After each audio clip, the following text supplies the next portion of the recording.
트럼프 대 미국 사건의 판결문으로 대통령제 국가에서 비상계엄 선포와 같은 대통령의 헌법상 권한의 행사는 사법심사의 대상이 되어서는 안 된다는 것입니다. 대통령은 북한 공산 세력의 위협으로부터 자유 대한민국을 수호하고 자유 헌정 질서를 지키기 위해 비상계엄을 선포합니다. 의제 228호증 서울신문 CCTV 재생 부탁드립니다. 22시 46분에 집무실에서 통화한다고 하였으나 43분에 나가는 장면입니다. 네, 이와 같이 홍장원의 진술은 계속하여 변하고 있고 도대체 이 메모가 어디서 작성됐는지 어떻게 작성되었는지 확인할 방법이 없는 것을 확인할 수 있습니다. 이 청구인 측 서정요지 진술하십시오.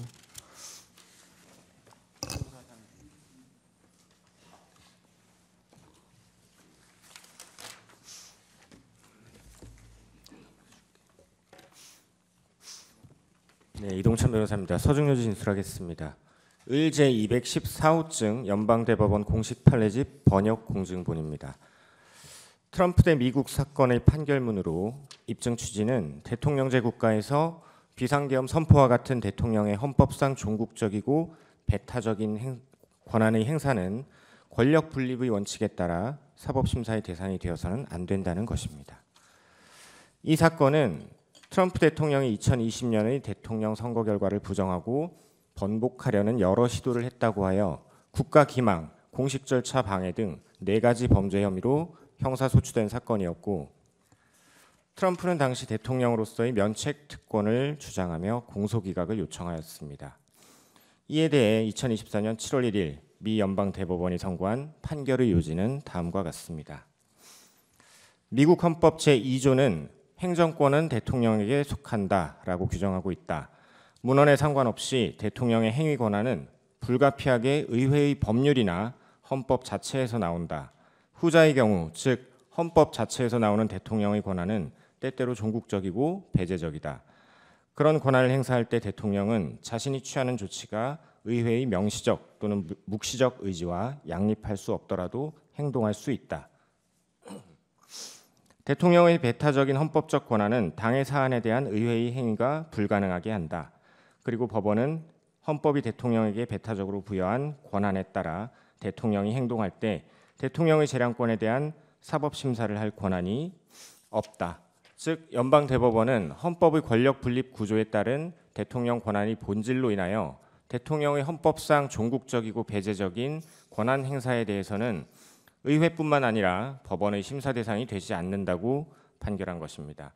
구체적으로 판결문에서는 권력 분립이라는 지속적 원칙이 이 결정의 기준이 되어야 하고, 권력 분립 체계에서 대통령은 핵심적인 헌법적 권한의 행사 때문에 소추될 수 없으며 최소한 모든 공식 행위에 대한 소추에서 추정적 면책 특권을 누릴 자격이 있다라고 판시하였습니다.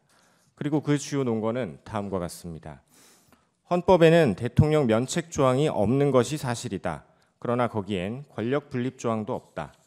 하지만 그 원칙은 대통령을 분리하고 권력을 분리하고 행정권을 대통령에게만 부여하는 3개의 조항에 의해 헌법 문구에 분명히 새겨져 있다. 대통령이 그의 배타적 헌법적 권한에 따라 행동할 경우 의회는 권력 분립의 구조적 문제에서 그와 같은 행위를 규제할 수 없으며 법원은 이를 심사할 수 없는 것이다. 그리고 연방대법원은 헌법 제정자들의 의도를 다음과 같이 설시하고 있습니다. 헌법 기초자들은 헌법을 통해 다른 권력기관에서는 그 권한을 여럿 가운데 분산시켜 놓고 다른 한편으로는 헌법적으로 없어서는 안 될 한 개인의 손에 최종 권위를 부여함으로써 법 집행에서의 역동성과 활기, 단호함과 신속성을 장려하려 하였다. 헌법은 정부의 효과적인 작동에 대한 방해를 용납하지 않는다. 가장 큰 공익의 존재는 대통령에게 그 직무를 두려움 없이 공평하게 처리할 수 있는 최대한의 능력을 제공하는 데 있다고 할 것이다.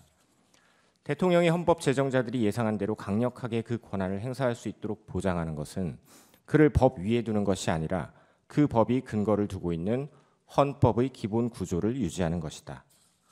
법원의 사법심사의 책무는 대통령의 권한이 정당한가 하는 문제와 그 권한 행사를 통해 달성하려는 동인을 혼동해서는 안 되고 대신 공화국의 권력 구조의 균형에 지속적이고 중요한 영향을 미칠 결과를 염두에 두고 이루어져야만 한다. 또한 법원은 대통령의 행위가 일반적으로 적용되는 하위 법률을 위반했다는 이유만으로 그것을 비공식적인 행위로 간주해서는 안 된다. 면책이 없다면 전직 대통령들에 대한 이와 같은 유형의 기소는 금세 일상화될 수 있고 이러한 당파적 갈등의 순환으로 인해 대통령직과 정부가 약화되는 결과는 바로 헌법 제정자들이 피하고자 했던 것이다 라고 판시하였습니다.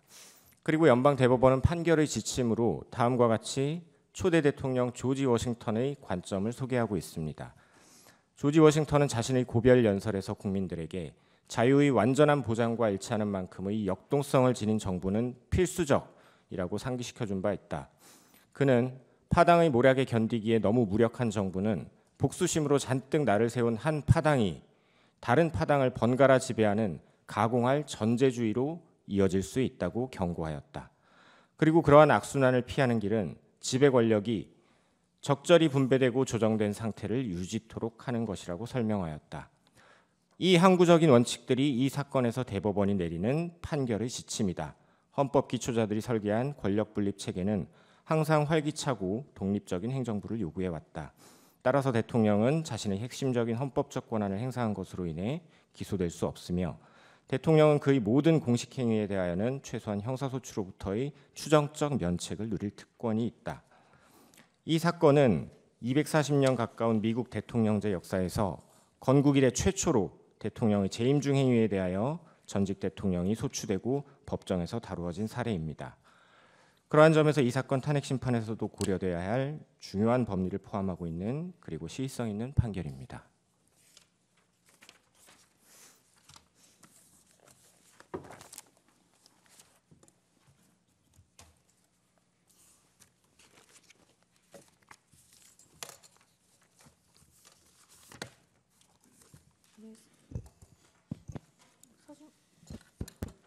서준요지 진술을 시작하겠습니다. 지난 기일에는 국가안보와 관련하여 민주노총 간첩 판결에서 간첩들의 지령이 우리 사회의 모든 갈등을 그대로 지시하고 있음을 확인하였습니다. 대통령은 2024년 12월 3일 비상계엄 선포 긴급 대국민 담화문에서 지금 우리 국회는 범죄자 집단의 소굴이 되었고 입법 독재를 통해 국가의 사법, 행정 시스템을 마비시키고 자유민주주의 체제의 전복을 기도하고 있습니다. 자유민주주의의 기반이 되어야 할 국회가 자유민주주의 체제를 붕괴시키는 괴물이 된 것입니다. 라고 하였습니다. 또한 저는 북한 공산 세력의 위협으로부터 자유 대한민국을 수호하고 자유 헌정 질서를 지키기 위해 비상계엄을 선포합니다. 라고 하였습니다. 지금 현재 국회 현황입니다. 의제 233호 중에 69입니다. 국회의원 300명 가운데 7.6%인 23명이 국가보안법 위반 전과를 가지고 있다. 더불어민주당 19명, 조국혁신당 2명, 국민의힘 1명, 무소속 1명. 최초 당선인 기준으로 현재 구속된 조국혁신당 대표도 포함하는 수치다. 이 중에서 징역형을 가장 길게 받은 사람은 민주당 박선원 의원과 진성준 의원이다. 박선원 의원은 반미 학생운동 조직 삼민투, 민족통일, 민주쟁취, 민중해방투쟁위원회 위원장으로 1985년 미국 문안 점거 사건 배후 인물로 3년을 감옥에서 보냈다. 문재인 정부 때는 국가보안법 전과자 출신인데도 국가정보원 기획조정실장 1차장을 역임했다. 정청래 의원은 1989년 한미 FTA 반대를 목적으로 주한미국 대사관을 점거하고 폭탄 투척 및 방화를 기획한 혐의로 징역 2년을 살았다. 제22대 국회 국가보안법 위반 전과자 당선인 명단은 그러니까 다른 범죄가 아닌 국가보안법 위반 전과자 당선인 명단입니다. 민주당 이하경, 윤후덕, 이용선, 김남근, 박선원, 정태호, 김민석, 서영교, 이인영, 김태년, 정청래, 오기영, 이연희, 진성준, 박홍근, 송재봉, 윤건영, 김성회, 박상혁입니다. 그리고 조국혁신당, 조국, 정춘생, 그리고 국민의힘 최영두, 무소속 김종민입니다. 의제 233호증이 70호증입니다. 이재명과 경기동부연합의 관계에 대하여 기사하고 있습니다. 경기동부연합은 북한 정권을 추종하며 대한민국이 북한에 흡수합병되는 고려 연방제 통일을 목표로 하는 주사파 중의 핵심 세력으로 반체제 세력이고 경기동부연합의 수계는 내란 선동 등의 혐의로 수감되었던 이석기 전 통진당 의원, 문재인 대통령은 2021년 12월 24일 이석기를 가석방하였다. 민변 출신인 이재명 변호사는 민주노동당 김미희 후보와 연대를 통해 성남시장에 당선됐다. 성남시는 이후 신생 청소 용역업체 나눔환경을 청소 대행업체로 선정하였다. 한용진이 대표인데 경기 동부연합 공동의장 출신으로 민혁당 사건에 연루돼 구속된 전력이 있다. 김영욱 전 나눔환경 대표는 이석기 보좌관을 지냈으며 경기 동부연합의 실세이다라는 기사입니다. 2015년으로 거슬러 올라가 보겠습니다. 을제 233호 중에 1, 2015년 11월 기사입니다. 북한 대남 공작 조직 225국에 포섭돼 지령을 받은 목사가 전국 민주노총 가맹조직 간부 및 통합진보당 간부 출신 등과 지하조직의 결성을 시도한 혐의가 있다는 취지의 기사입니다. 을제 233호 중에 2입니다. 2015년 해산된 통합진보당 세력이 해산 1주년을 맞아 민주노총과 함께 진보진영 연합정당을 만들어 우회 정당 창당 방향으로 방향을 바꿨다라는 취지의 기사입니다. 을제 233호 중에 3입니다. 2016년 민중연합당 후보가 67%가 통진당 출신 주요 당직자이다. 사실상 통진당이 재건되었다는 분석입니다. 서울 관악을 이상규 의원, 서울 용산 출마한 이소영 후보가 그 통진당 출신이라는 취지의 기사입니다. 을제 233호 중에 4, 2016년 4월 12일 기사입니다. 통진당 출신 당선시키려는 더민주, 숙주 본색 아닌가. 울산 동구 북구청장 후보 김종훈, 윤종호 후보가 무소속으로 선전. 더불어민주당과 단일화, 모두 더민주 후보가 사퇴했다는 취지의 기사입니다. 을제 233호 중에 5, 2016년 4월 14일 기사입니다. 통진당 출신 두 명이 무소속으로 20대 국회 원내 입성하였다. 특히 통진당 출신 인사들의 국회 입성을 도운 더불어민주당 더불어민주당 문재인 전 대표의 책임론도 불거질 것으로 보인다라는 취지의 기사입니다. 을제 233호 중에 7, 2016년 8월 24일자 기사입니다. 더민주 종북 선긋고 있는데 박주민 통진당 구명 토론회 초선 의원이 개최하였다라는 기사입니다. 을제 233호 중에 8, 2017년 7월 3일자 기사입니다. 북한의 대남 혁명 노선을 추종하는 이적단체 소풍, 옛 통합진보당 지역위원장 9명 국가보안법 위반으로 유죄 확정되었다는 취지의 기사입니다. 을제 233호 중에 9, 2017년 9월 6일자 기사입니다. 새민중정당 해산된 통진당과 강령 유사 논란입니다. 을제 233호 중에 10, 2017년 12월 14일 기사입니다. 다시 뭉치는 구통진당 세력, 민중당 중심으로 활동을 하고 있다. 통진당 해산으로 의원직을 잃었던 김재현 현 민중당 대변인이 정치활동을 재개하였다. 한상균 민주노총 위원장과 이석기 전 의원의 석방을 요구하였다라는 취지의 기사입니다. 을제 233호 중에 12, 2018년 10월 22일자 기사입니다. 통진당 해산명령 받은 지 4년, 문재인 정부 들어 사법부가 조사해온 양승태 대법원장 시절 사법행정권 남용을 근거로 통진당 해산은 정치공작이라는 주장을 하였습니다. 을제 233호 중에 23, 2018년 12월 8일자 기사입니다. 이석기를 석방하라. 민중당 당원과 민주노총 노조원 1,800명이 이석기의 석방을 요구했다는 기사입니다. 을제 233호 중에 14, 2018년 12월 10일자 기사입니다. 민주노총까지 가세해 3년 새 200배 불어난 이석기 석방 집회라는 취지의 기사입니다. 을제 233호 중에 15, 2018년 12월 18일 북한은 이석기 전 통진당 의원이 석방 요구를 의로운 투쟁이라 했다라는 취지의 기사입니다. 을제 233호 중에 16, 2019년 2월 8일자 기사입니다. 이석기는 면회객에게 환하게 웃으며 드디어 우리가 이겼지 않느냐, 양승태가 잡혔으니 곧 나올 것이다. 전쟁 발발 시 북한의 동조의 통신, 유류, 철도, 가스 등 국가기관 시설을 타격하는 방안을 논의한 혐의로 2014년 구속됐다가 특별 사면이 없었다면 2022년까지 복역을 하게 된다라는 취지의 기사입니다. 233호 중 17, 2019년 7월 22일자 기사입니다. 민중당, 민노총, 전국 농민의 총연맹 등 약 2만 명이 참석해 이석기의 석방 대회를 하였다. 서울시는 문화행사라고 허가했다. 2019년 5월 자유한국당이 광화문 광장에서 문재인 정부의 규탄 집회 시위를 열려고 하자 박원순 서울시장이 모든 수단을 동원해 단호하게 대응하겠다며 이를 막았다라는 취지의 기사입니다. 을제 233호 중 20, 2020년 1월 27일자 기사입니다. 문재인 대통령은 대통령 기후환경비서관에 통진당 출신의 정의당 김재남 전 의원을 청와대 비서관으로 발탁하였다. 을제 79호증 판결문입니다. 청주지방법원 2021 고합 198 사건입니다. 국가보안법 위반 사건의 판결문이고요.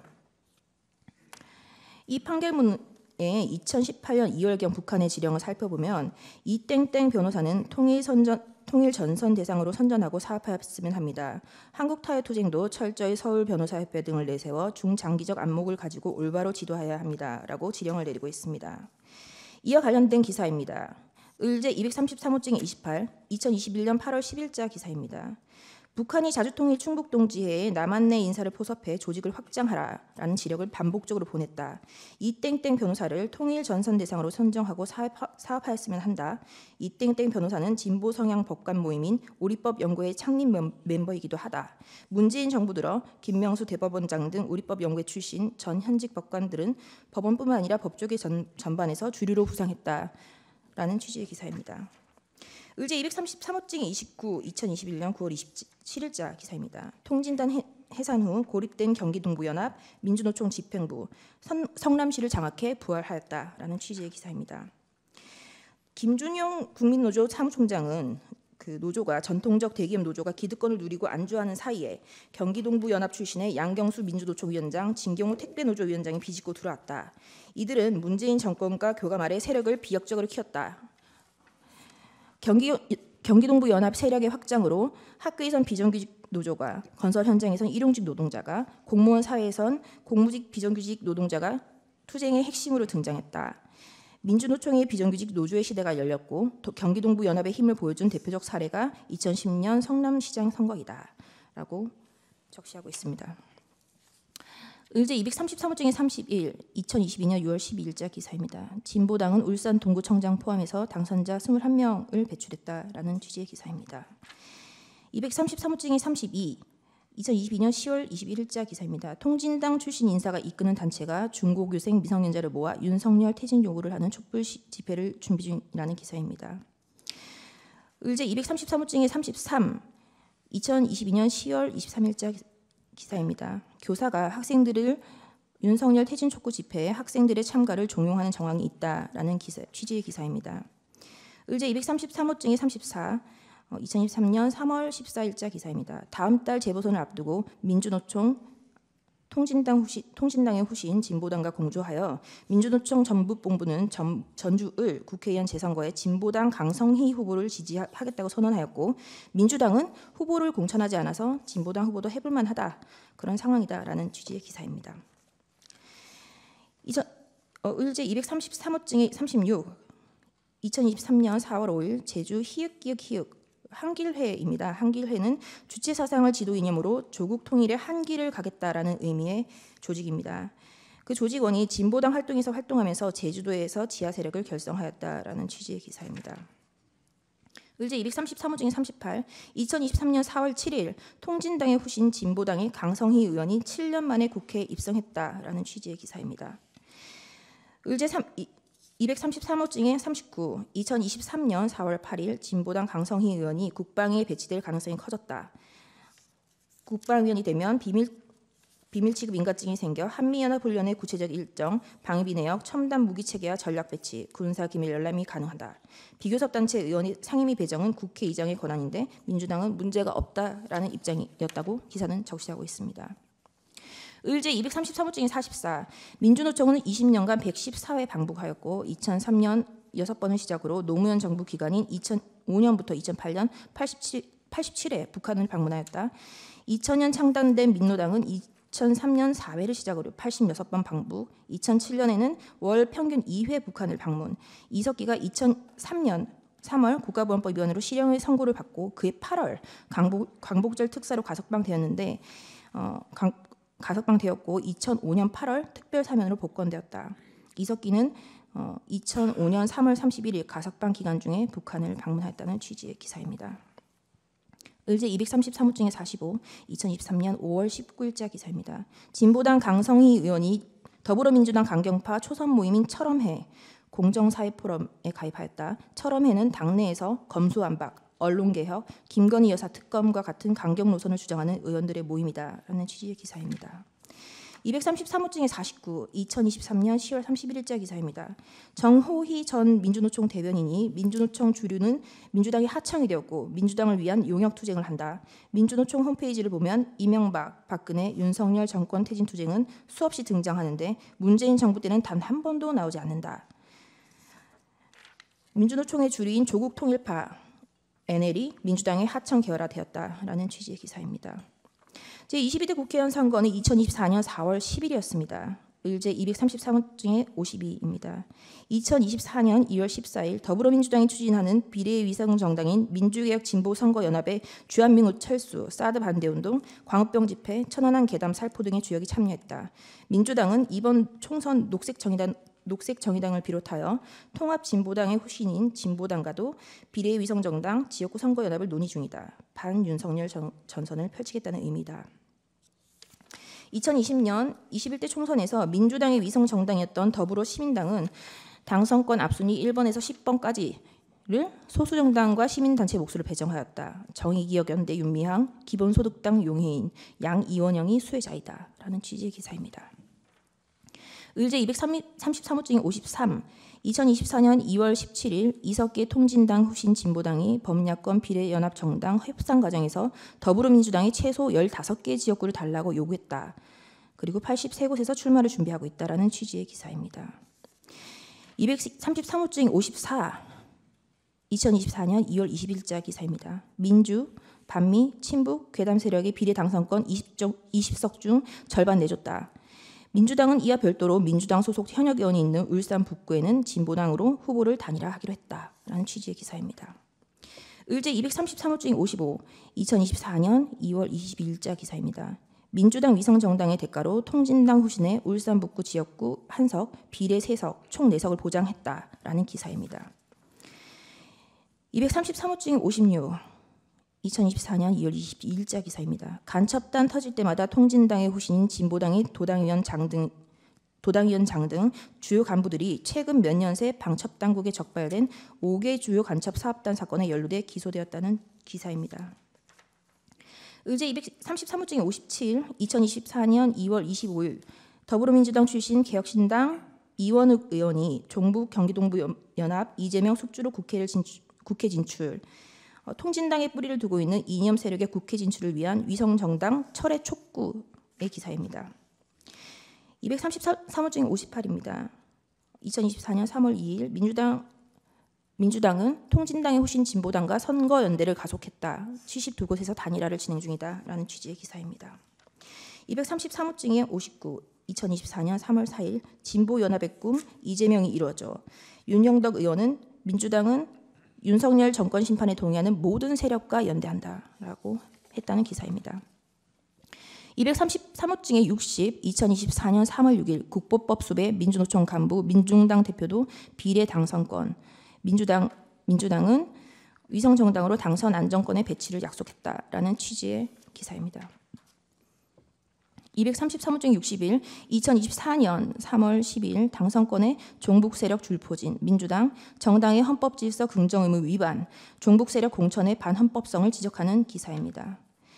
민주당도 내부에서 더불어민주연합 비례후보 선정의 문제를 제기했다. 그리고 매우 심각한 우려를 표명한다라고 했고 더불어민주연합 일본 전지의 후보는 한미연합훈련 반대 시위를 벌여온 결의 하나 활동가이고 결의 하나는 이적단체로 규정된 조국 통일범민족연합 조성우가 이사장을 맡고 있는 조직입니다. 233호증이 62, 2024년 3월 18일자 기사입니다. 통진당의 후신 진보당 추천 3인이 당선권, 당내에서도 왜 이렇게 진보당 입성을 보장해 주나라는 여론이 있다는 취지의 기사입니다. 을제 233호증 63, 2024년 4월 11일 민주당을 등에 업고 통진당 후에 3명이 국회로 입성했다라는 취지의 기사입니다. 233호증이 64, 2024년 6월 14일 통진당 의원 출신 김재현 진보당 신임대표로 선출되었다는 기사입니다. 233호증의 65, 2024년 6월 15일 제2통진당 사태 발생 땐 민주당이 책임져야 한다는 취지의 기사입니다. 233호증이 66, 2024년 11월 9일자 기사입니다. 간첩 속줄 속출 민노총과 함께 거리에 나선다는 민주당, 민노총을 포함한 좌파 단체들로 구성된 윤석열 정권 퇴진운동본부 대규모 촛불 집회를 개최한다고 하였고, 민주당은 원래 민주노총 등과 공동 주최 집회를 검토했지만 역풍을 우려해 별도 집회를 열기로 했다. 그러나 민주당 집회와 민주노총 집회는 장소가 같고 시간도 비슷하다. 233호조 68 2025년 2월 10일 진보당 개헌 전략엔 노동 중심의 자주 평등공화국의 건설, 한미 동맹의 해체, 주요 기간 산업의 국유화, 영토 조항의 삭제, 완전한 토지공 개념의 도입 등이 있다는 기사입니다. 방첩과 대공수사권의 약화와 관련된 기사입니다. 235호증의 1입니다. 2024년 9월 27일 기무사령부 해체 후 뚫려버린 안보구멍. 2017년 문재인 정부가 군에 있는 적폐청산으로 사이버 사령부 댓글 공작 의혹 사건 재조사에 나선 뒤 2018년 기무사를 해체했다는 기사입니다. 기무사 해체 당시 부대원 약 1,200명이 야전으로 방출되었고, 문재인 정권은 개헌 문건이 있다고 해서 개헌 문건은 박근혜 정권 차원에서의 친위 쿠데타라고 음모를 몰아서 군검 합동수사단이 2018년 7월부터 11월까지 200여 명을 조사했지만 단 한 명도 처벌받지 않았습니다. 내란 음모 혐의가 전원 무혐의로 종결되었습니다. 235호증의 3, 2024년 8월 29일자 기사입니다. 군 기무사 해체 뒤 정보사 기밀 집중적으로 팔아넘겨 대북 첩보기관인 정보사령부 군무원이 2017년 중국 정보요원 추정인물에게 돈을 받고 우리 비밀요원 정보 등을 넘겼다. 비밀요원은 신분이 드러나면 목숨이 위태로워진다. 작년 초 간첩 혐의 등으로 구속된 민주노총 전 현직 간부들이 북한 공작원들에게 포섭된 것이 대부분 문재인 정부 시절이었던 것은 우연이 아니다라는 취지의 기사입니다. 235호증의 4, 2024년 10월 29일 국정원 대공수사권 폐지로 간첩 수사가 실질적으로 어려움을 겪고 있다라는 취지의 기사입니다. 2020년 국정원법 개정으로 대공수사권 폐지 후 3년의 유예기간을 거쳐 2024년 1월부터 경찰로 이관되었는데, 235호증의 5, 2024년 8월 22일 경찰은 대공수사권을 맡은 지 8개월이 지났지만 간첩 검거는 0건이라는 취지의 기사입니다. 그리고 과장급 안보수사 경력은 평균 1년에 그쳤다는 기사입니다. 235호증의 8, 2022년 8월 26일 윤석열 정부 문정부 기무사 해체 수사 시동. 기무사 해체는 국가안보와 직결된 문제인데 석연치 않아서 수사를 요청할 계획이다라는 취지의 기사입니다. 235호증의 10, 2022년 9월 13일 기무사 해체하려 개헌 문건을 왜곡하였다라는 취지의 기사입니다. 의제 104호증 영상 준비해 주시기 바랍니다. 2024년 12월 6일 김병주 TV 그리고 곽종근 박선은 편의 일부입니다. 곽종근은 국민에게 피해를 주면 잠시만요. 곽종근은 국민에게 피해를 주면 안 된다고 지침을 주었고, 본회의장으로 들어갔던 인원과 밖에 있었던 인원이 있었는데 국회의사당 안에 있는 요원들을 밖으로 빼내라라고 인원 요원이 특전사령부 인원임을 명확히 하고 있습니다. 그런데 그 옆에서 박선원이 작은 소리로 의원들을 빼내라라고 하였고, 김병주가 그를 받아 국회의원들을 빼내라라는 진술로 변경되어 가는 과정이 보입니다. 의제 104호증의 37분 6초부터 들어주시기 바랍니다. 그때 들어왔던 병력들이 나중에 에어싸고 창문을 깨고 이렇게 궁 안으로 진입한 것은 안에 진입해서 잠그고 못 들어오게 하기 위한 방법이고 그렇게 한 겁니까? 그렇습니다. 거기 앞서 말씀드렸듯이 우리 특전팀들이 갔을 때는 이미 많은 사람들이 있어서 그 정면으로 그를 들어가게 되면 앞서 지침을 줬듯이 국민 피해되는 상황들이 우려되기 때문에 피해를 주지 않고 들어가는 다른 통로를 찾다 보니까 그렇게 된 걸로 알고 있고, 그 팀들도 들어가서 인원을 출입 통제하기 위해서 안으로 들어갔습니다. 그리고 안으로 들어온 병력들이 본회의장으로 밀고 들어왔었거든요. 예. 그때는 뭐 보고받은 건 없습니까? 보고받은 거나 또는 상급부대로부터 그 중간중간에 장관이나 계엄사령관으로부터 지침받은 건 없습니까? 본회의장으로 가서 일부 들어갔던 인원이 있고 밖에 일부 있던 인원들이 있었는데, 제가 그 조치를 하면서 전임 장관으로부터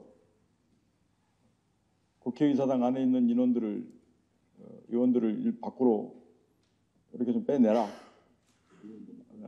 지시를 국회의원들을요. 예, 본회의장에 있는 국회의원들을 밖으로 끌어내라. 예, 그 지시를 받았는데 여기까지입니다. 왜 이와 같이 그 전후 문맥상 인원들은 국회의원이 아니라 그 특전사 인원 요원들임이 확인이 됩니다. 다시 한번 확인해 보겠습니다. 의제 238호증의 2 재생해 주시기 바랍니다. 국회의사당 안에 있는 의원들을 밖으로 이렇게 좀 빼내라. 지시를 국회의원들을요. 예, 네, 다음 그 국회의사당 안에 있는 인원들을 요원들을 밖으로 빼내라 할 때 박선원 의원의 입모양을 확인해 주시기 바랍니다. 165호증의 5 재생해 주시기 바랍니다. 좀 빼내라. 지시를 국회의원들을요. 예, 본회의장에 있는 네, 이와 같이 인원 요원이 국회의원으로 변경되는 과정을 지켜보셨습니다. 의제 242호증의 2 재생 부탁드립니다. 이것은 2024년 12월 10일 안규백 의원과 김현태의 답변입니다. 국방위 긴급 현안 질의 영상입니다.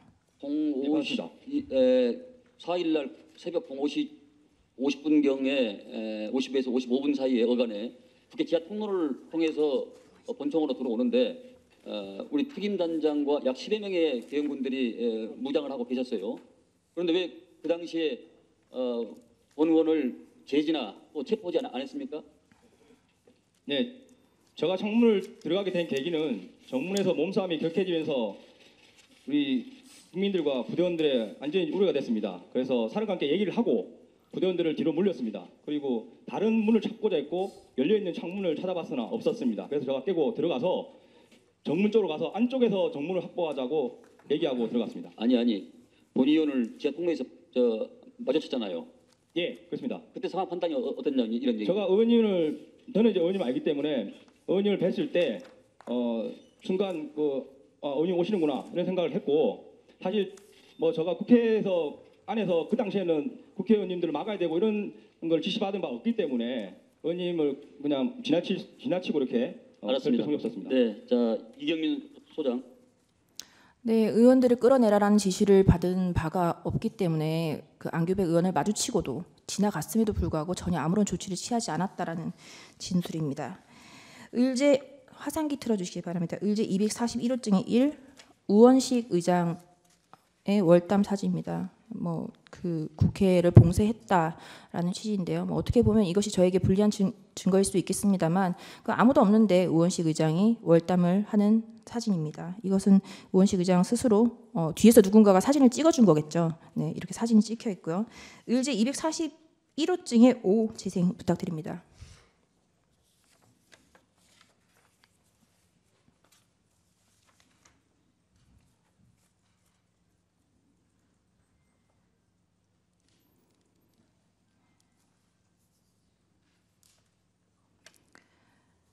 이 영상은 이재명 의원이 계엄이 선포되고 운전을 해서 국회에 들어가는 영상을 유튜브 라이브로 방송한 그 영상의 일부입니다. 소리는 원래 녹음되지 않았고요. 차에서 내려 계엄이 선포되었지만 길에 뭐 계엄과 관련된 어떠한 인원도 없고 아무도 없는데 혼자 스스로 월담을 하는 장면입니다.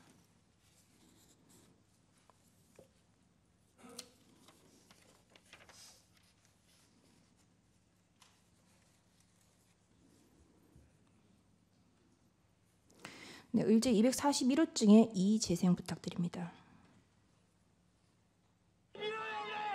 국회의원입니다. 언니 오셨어요? 예. 오르시라고.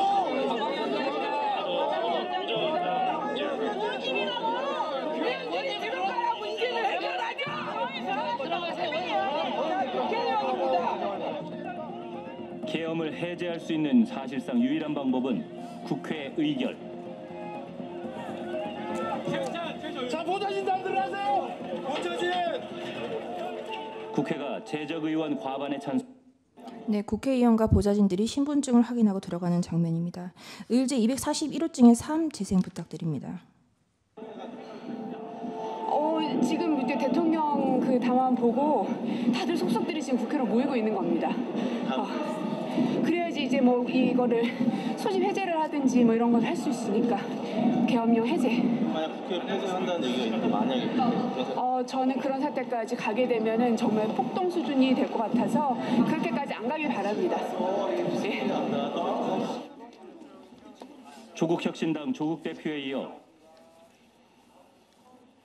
여당인 국민의힘 한동훈 대표도 모습을 드러냈습니다. 한마디만 해주세요, 한동훈 대표님. 네, 보시는 바와 같이 의원들이 어떠한 제지도 받지 않고 국회의사당으로 들어가는 장면입니다. 만약 국회의원들의 그 의사당 출입을 봉쇄해서 막을 생각이었다면 애초부터 계엄군을 출동을 시켜서 막았을 것입니다. 의제 241호 중에 6 재생 부탁드립니다. 아까 보았던 이재명 의원의 라이브 영상의 일부입니다. 국회로 들어와서 이제 그 본당으로 가고 있는 길인데요. 계엄이 선포된 이후임에도 주변에 아무도 없습니다.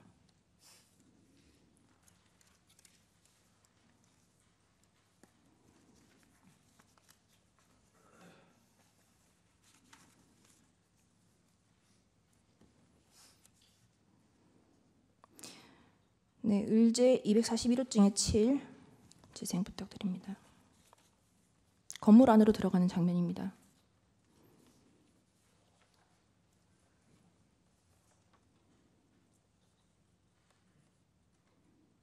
네, 아무런 제지 없이 카드를 태그하고 본당 안으로 들어가고 있습니다.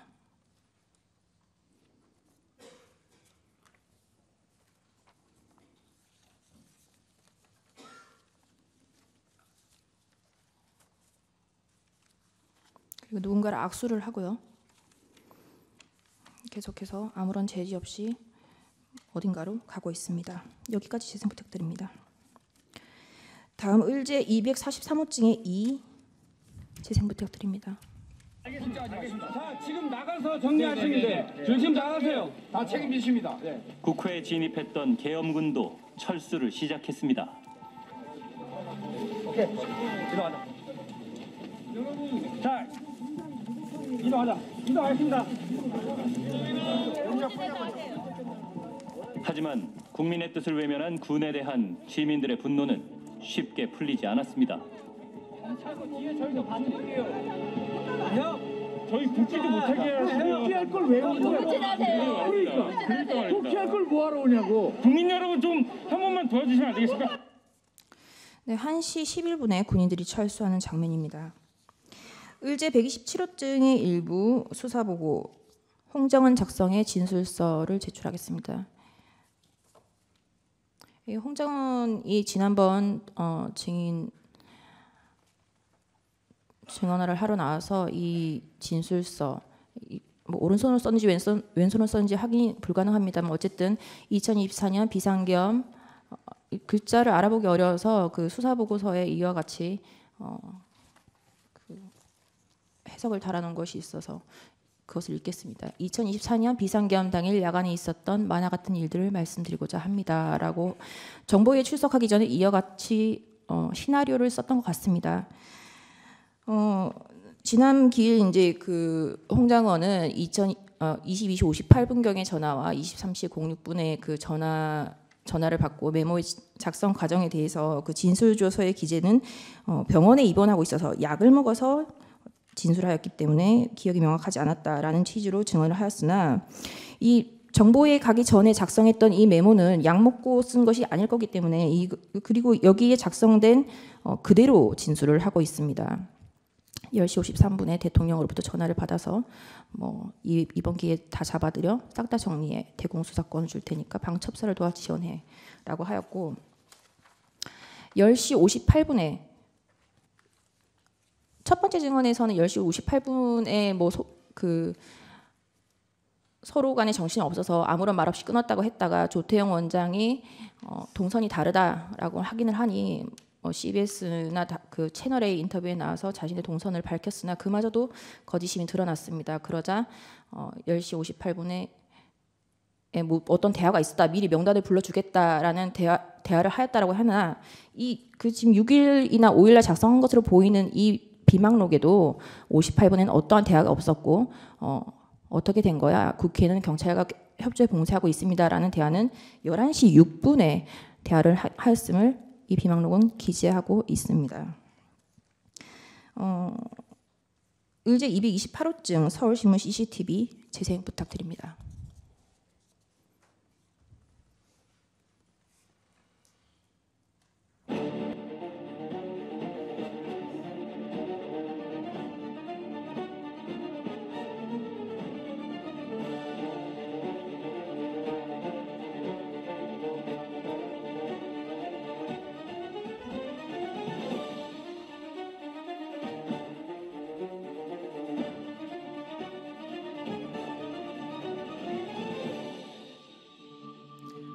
(22시 46분에) 집무실에서 통화한다고 하였으나 43분에 나가는 장면입니다.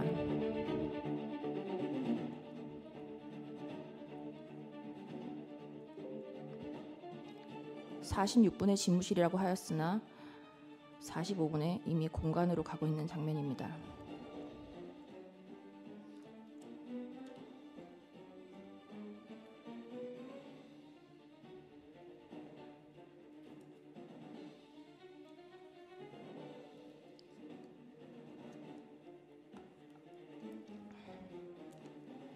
(10시 58분) 여인형과 공터에서 48초 정도의 대화가 이루어지는데 라고 하는데 58분에 들어오는 장면입니다.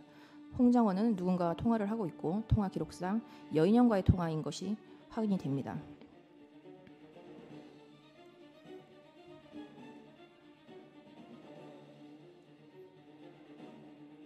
전혀 바쁘거나 당황하는 기색 없이 여유롭게 들어오고 있는 장면입니다.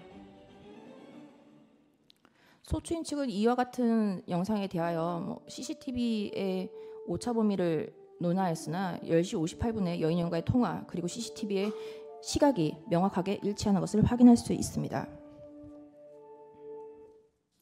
네, 이와 같이 홍장원의 진술은 계속하여 변하고 있고 도대체 이 메모가 어디서 작성됐는지 어떻게 작성되었는지 확인할 방법이 없는 것을 확인할 수 있습니다. 그리고 그 대통령님께서 전화 주셨습니다. 원장님이 미국 출장을 가신 줄 알았나 봐요. 라는 진술은 홍장원의 2024년 12월 10일자 진술뿐만이 아니라 조태영 원장이 2024년 12월 18일 경찰 진술조서에서도 홍장원에게 그와 같은 말을 들었다라는 진술이 확인되고 이 비망록에도 스스로 대통령님께서 전화 주셨습니다. 원장님이 미국 출장을 가신 줄 알았나 봐요. 라고 해서 대통령께서 홍장원에게 원장 미국 출장 중이니 뭐 1차장이 아까 왜 미국 출장 한국에 있다고 왜 말 안 했어? 라고 했다는 대통령의 말이 맞다라는 부분이 일정 부분 확인이 됩니다.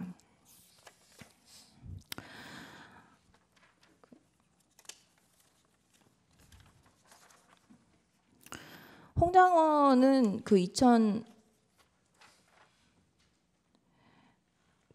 한동훈 체포설과 관련한 2024년 12월 6일자 조선일보 김민석 기자와의 그 문자에 대해서 자신은 그 누군가에게도 말한 적 없고 기자에게 기사화해달라고 부탁한 적도 없다. 다만 자신은 큰 어른이신 이병기에게 전화를 드렸을 뿐이다 라고 했으나 이병기와 한 통화는 뒷번호가 7766이 이병기의 번호임이 확인이 됩니다. 이병기와 통화는 1분 16초 그리고 26초 2분도 채 안 되는 사이에 이 긴 경위에 대해서 어떻게 진술할 수 있었는지 의문이 들지 않을 수 없습니다. 그리고 5456 현재에서 이 그 통신자료 회신에 대해서 개인정보 보호를 이유로 가운데를 다 가리고 주시는 바람에 저희가 뭐 제 회신을 확인할 수도 없었고 했는데 5456이 누군지 모르겠지만 12월 4일 날 5456가 이건 홍장원이 발신한 내역이고요. 그리고 이건 홍장원이 수신한 내역입니다. 이걸 종합을 해보면 그 5456이라는 번호를 가진 사람과 거의 1시간 가까이 4일과 5일 사이에 통화를 한 내역이 확인이 됩니다.